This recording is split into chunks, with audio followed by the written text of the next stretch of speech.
Good morning students. आज हम पढ़ते हैं साबुन और अपमार्जक। साबुन और अपमार्जक। अब साबुन क्या होती है? साबुन और अपमार्जक। साबुनीकरण। साबुनीकरण क्या होता है? मीन्स साबुन बनाने की जो प्रक्रिया है। साबुनीकरण क्या होगी? साबुन बनाने की जो प्रक्रिया है उसको हम क्या बोलते हैं? साबुन बनाने की प्रक्रिया को हम क्या बोलते हैं? साबुनीकरण। ठीक है, साबुन बनाने की प्रक्रिया को हम क्या बोलते हैं? तो उसको हम क्या बोलते हैं? साबुन बनाने की प्रक्रिया को हम क्या बोलते हैं? साबुनीकरण।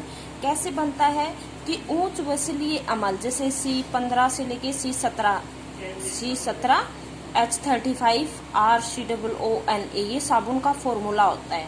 ठीक है, तो क्या होता है, जो हाइड्रोकार्बन जो उच्च वसीलीय अम्ल होते हैं उनकी अगर सोडियम हाइड्रोक्साइड या फिर पोटेशियम हाइड्रोक्साइड, या तो क्या लेते हैं सोडियम हाइड्रोक्साइड या पोटेशियम हाइड्रोक्साइड की जब रिएक्शन की जाती है तो साबुन बनता है और प्लस ग्लिसरॉल बनती है।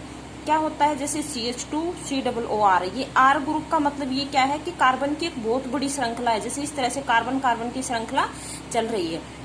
कार्बन कार्बन एक लंबी श्रृंखला बनाता है, हमने देखा था। तो जैसे C15 या फिर C17, ठीक है, जैसे जर्नली हम C15 से लेके C17 तक, तो CH2COOR, तो R कोई कार्बन की बहुत लंबी चेन है। इस तरह से ऐसे ही इसके साथ जुड़ा हुआ है CH3OR और CH2। जब इसकी NaOH के साथ रिएक्शन करेंगे तो क्या होगा, क्योंकि ये क्या है, जो R ग्रुप है, ठीक है, जैसे ये R ग्रुप है, ये किस फॉर्म में टूट जाएगा? R जो ग्रुप है तो RCOO, और इसके साथ क्या जुड़ जाएगा? सोडियम, तो RCOONA। ये तीन जो R ग्रुप दिख रहे, 3 R और RCOO ये वाला ग्रुप दिख रहा, ठीक है। तो ये इसके साथ, जैसे यहाँ से ये टूट गया, यहाँ से जब ये टूटेगा इस तरह से, ये जो बॉन्ड है ये टूट जाएगा, तो क्या बनेगा? RCOO और RCOO। तो क्या निकला? RCOO negative.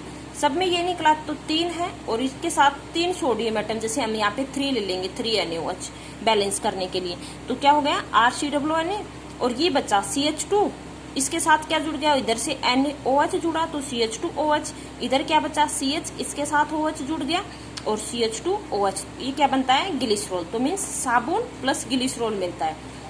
अब जो है वसा अम्ल, मीन्स ये जो है इसको हम वसा अम्ल बोलते हैं। वसा अम्ल की अगर NaOH के साथ हम हीट करते हैं तो क्या बनता है? साबुन प्लस ग्लिसरॉल।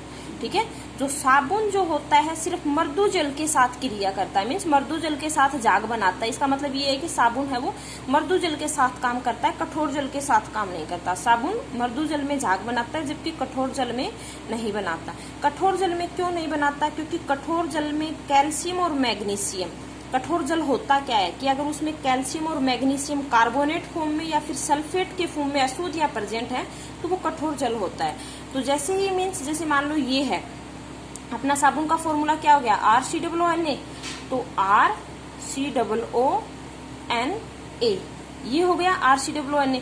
तो अब इसमें क्या है कि जैसे कैल्शियम सल्फेट, जैसे हमने ये ले लिया कैल्शियम सल्फेट CaSO4, तो ये कैल्शियम इसको विस्थापित कर देगा, इस सोडियम को विस्थापित कर देगा। तो क्या बना? RCOO की होल 2 बच जाएगा और कैल्शियम इसको विस्थापित कर देगा। और ये क्या है? पानी के अंदर घुलनशील नहीं है, पानी में घुलनशील नहीं है, मीन्स अघुलनशील है, और जिसके कारण से मीन्स झाग नहीं बन पाते। आगे देखते हैं अपमार्जक। अपमार्जक क्या होते हैं? अपमार्जक जैसे हम सर्फ वगैरह है यूज करते हैं, शैम्पू यूज करते हैं, तो ये अपमार्जक में आते हैं। तो अपमार्जक कठोर जल में भी झाग बनाता है। अपमार्जक का फॉर्मूला क्या रहेगा? ROSO3Na या फिर RC6H5SO3Na। तो जैसे सोडियम एल्किल सल्फोनेट, इसका फॉर्मूला क्या हो गया? Na मीन्स सोडियम, ये R मीन्स एल्किल हो गया, और ये कौन सा ग्रुप हो गया? सल्फोनेट।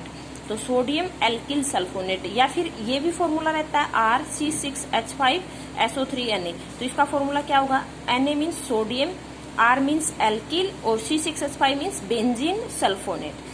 अब ये कठोर जल के साथ किस तरह से करता है?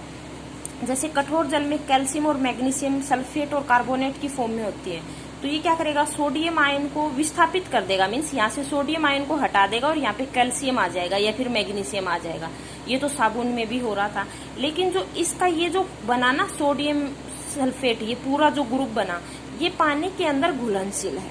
ठीक है, ये पानी के अंदर क्या है? घुलनशील है, और जिसके कारण से मीन्स ये झाग बना लेता है। तो देखो कठोर जल में कैल्शियम और मैग्नीशियम सोडियम आयन को विस्थापित कर देते हैं, जो साबुन में भी यही हो रहा था कि इसको विस्थापित कर रहे थे, तथा कैल्शियम एल्किल सल्फोनेट, क्योंकि ये क्या बन गया, जैसे इसके साथ यहाँ पे ये हटा तो अब फॉर्मूला क्या हो जाएगा, कैल्शियम एल्किल, सोडियम की जगह पे क्या जाएगा, कैल्शियम एल्किल बेंजीन सल्फोनेट। तो कैल्शियम एल्किल बेंजीन सल्फोनेट जल में घुलनशील होते हैं, मीन्स ये पानी में घुलनशील, और वो क्या थे, पानी में घुलनशील नहीं थे, और इस कारण से वे अवक्षेपित नहीं होते हैं।